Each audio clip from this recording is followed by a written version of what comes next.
Hi అండి, నమస్తే. ఈరోజు నేను నాటుకోడి గుడ్లు ఫ్రై చేస్తున్నాను. చూడండి ఎంత యమ్మీగా ఉన్నాయో. ఫస్ట్ ఆయిల్ వేసుకొని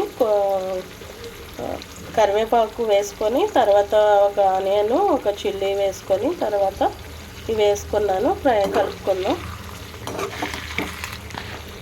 కలుపుకొని మూత పెట్టుకుందాం.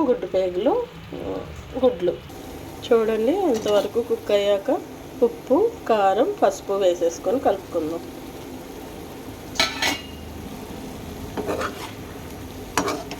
కలుపుకొని మూత పెట్టుకుందాం. ఒక 5 నిమిషాలు కుక్ అయ్యాక ఇంకా అల్లం వెల్లుల్లి పేస్ట్, మసాలా ముద్ద వేసుకుందాం. ఇదిగోండి ఇంతవరకు ఫ్రై అయిపోయింది. ఇంకా లాస్ట్ నేను రుబ్బుకున్న మసాలా ముద్ద వేసేసుకొని కలుపుకుందాం. ఇదిగోండి కొత్తిమీర లాస్ట్గా.